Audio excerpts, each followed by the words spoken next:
आज एक बंदर और है जो कि कहता है कि किसी को मत देखो, किसी को मत सुनो और किसी से कुछ मत बोलो। वो बंदर कौन सा है?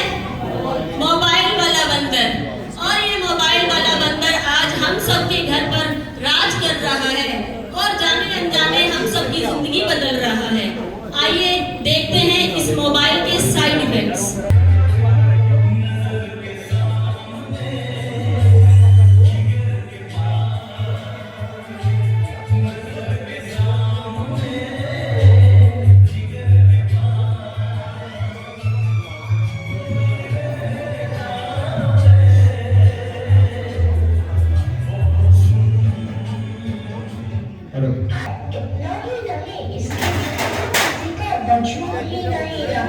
मोबाइल तो जैसे सबकी जिंदगी बन गया है, तुझ किस तरह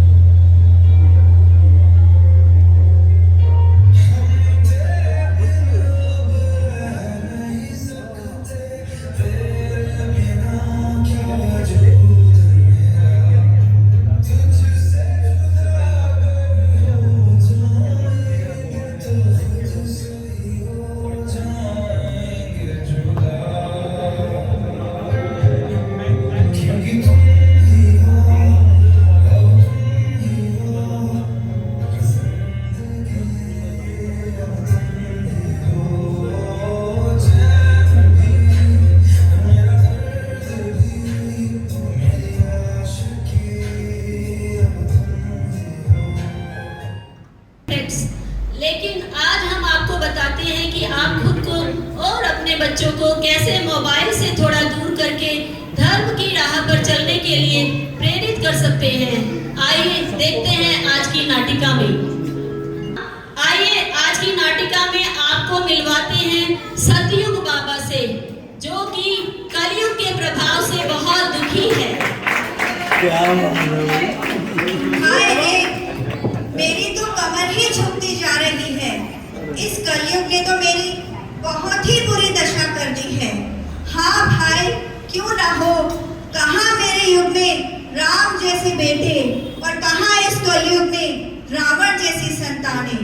कहाँ मेरे युग में संस्कारों का बाहुल्य और कहाँ कलयुग की संस्कारहीनता।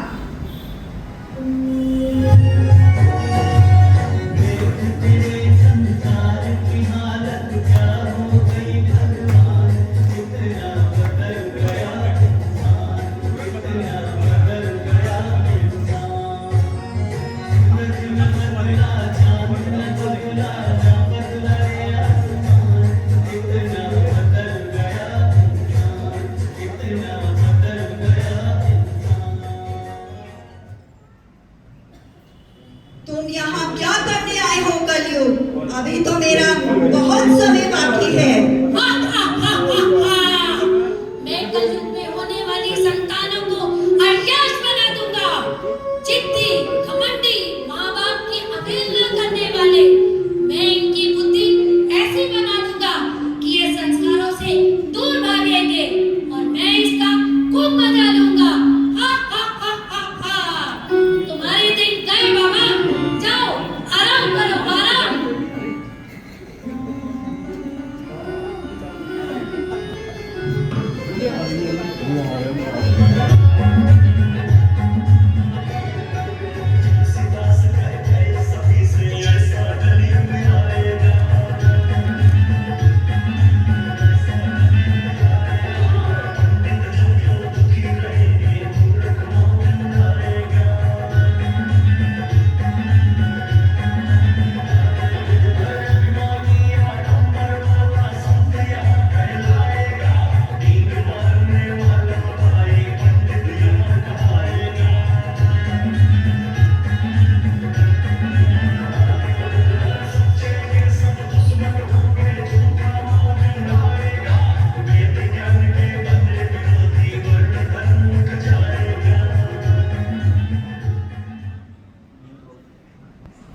हे प्रभु, हे दीनानाथ, इस कलयुग ने तो मेरी बहुत ही बुरा दशा कर दी है।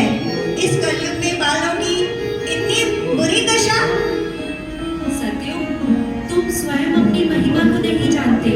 इस कलयुग में जो मेरे नाम का सुमिरन करेंगे या करवाएंगे वो स्वयं ही सतयुग की ओर प्रवेश कर जाएंगे। कलयुग कलयुग में कहाँ है संस्कार जो आजकल के बालों का रक्षण कर सके, जो आजकल की युवा पीढ़ी को भोग से योग की ओर ले जा सके। नहीं होगा रक्षण। हा, हा, हा, हा, हा। इस माया के बंधन से भला कौन बच सका है? तुम्हारा तो जाने का समय हुआ। देखो मेरे युग में संतानें क्या क्या कर रही हैं। हा, हा, हा, हा, हा। इनका तो समय पूर्ण हुआ देव। धैर्य धरो सतयुग, धैर्य धरो। इस कलयुग में भी तुम्हें लाने वाले बहुत सारे भाग्यशाली जन हैं जो तुम्हारे अस्तित्व की रक्षा कर रहे हैं और अपना भाग्य भी बना रहे हैं। अच्छा प्रभु, इस कलयुग में भी बनाए रखने वाली ऐसी कौन सी दिव्य आत्माएं हैं? तुम्हें ऐसे संतुष्टि नहीं होगी। चलो हम धरती पर चलकर स्वयं तुम्हें दिखाते हैं। चले धरती की ओर, दिव्य आत्माओं के दर्शन करते हैं। कौन है ये दिव्य आत्माएं?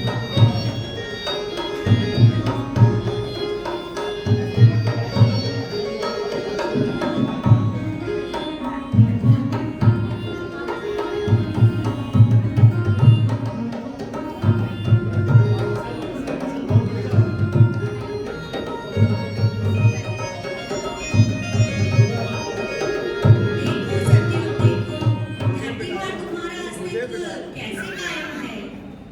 वाह प्रभु वाह, ये बाल संस्कार केंद्र, योग व उच्च संस्कार, मातृ पितृ पूजन, विद्यार्थी शिविर, यह सब देखकर तो मेरा मन प्रसन्न हो गया। अगर यह सब दिव्य कार्य ऐसे ही चलते रहे तो मेरा अस्तित्व धरती से कभी समाप्त नहीं होगा। तुम्हारा कल्याण हो।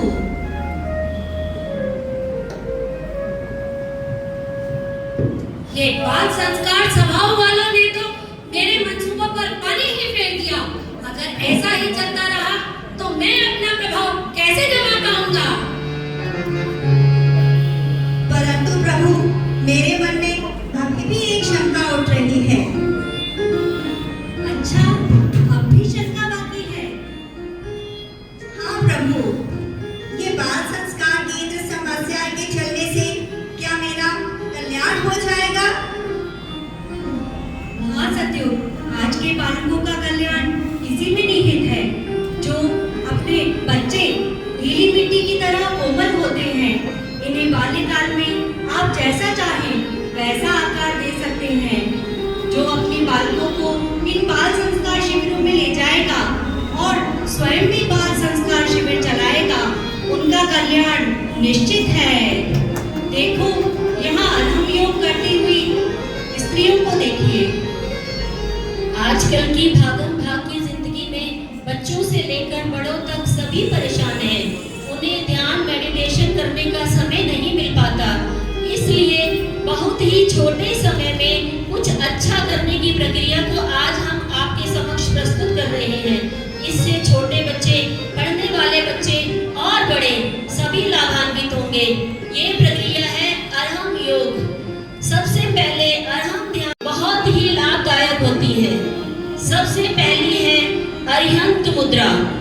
अरिहंत मुद्रा में दोनों हाथों को जोड़कर अपनी भुजाओं को कान के पास से सीधा ऊपर ले जाएं। थोड़ा सा स्ट्रेच ऊपर की ओर देते हुए हाथों को खींच कर रखें। आसन सुखासन हो, अर्ध पद्मासन हो या पद्मासन हो, इसी मुद्रा के साथ 3 बार ओम अरहम नमः का आंखें बंद करके पूरे ध्यान से जप करेंगे। ओम अरहम नमः, ओम अरहम नमः, ओम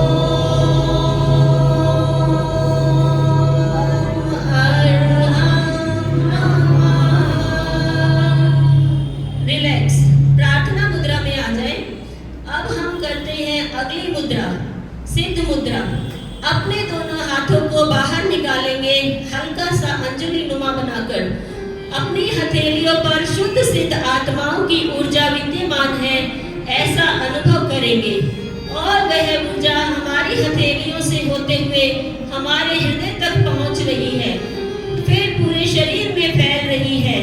इसी मंत्र के साथ आंखें बंद करके ध्यान करेंगे।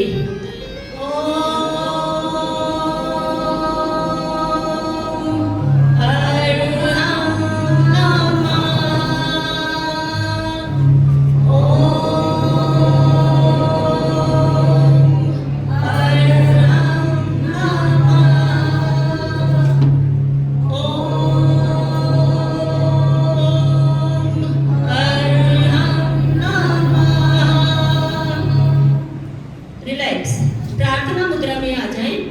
अब तीसरी मुद्रा है आचार्य मुद्रा।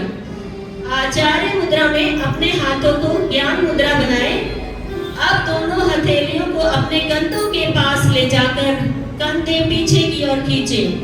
सीना बाहर की ओर निकालते हुए हथेलियां ऊपर कंधे के पास, बाकी की तीनों उंगलियां मिली हुई, सिर ऊपर करके आसमान की ओर देखें और ये महसूस करें कि आचार्य परमेश्वरी का आशीर्वाद हमें प्राप्त हो रहा है।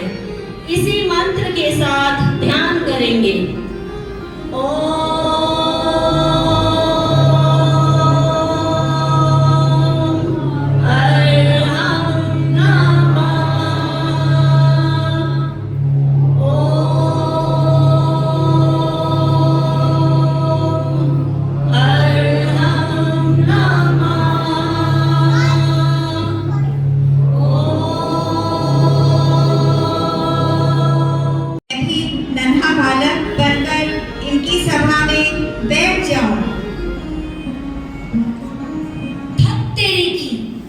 ऐसा ही चलता रहा तो मुझे तो यहाँ से जाना ही पड़ेगा।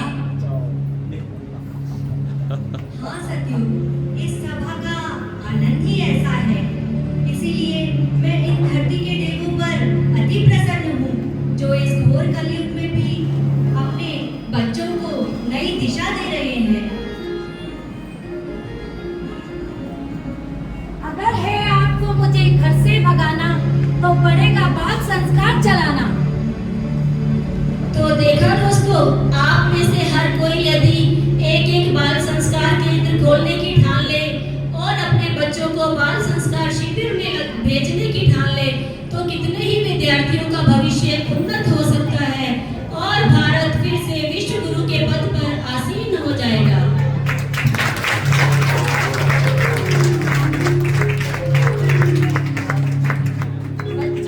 बच्चे को बचाना है, भारत को विश्व गुरु बनाना है।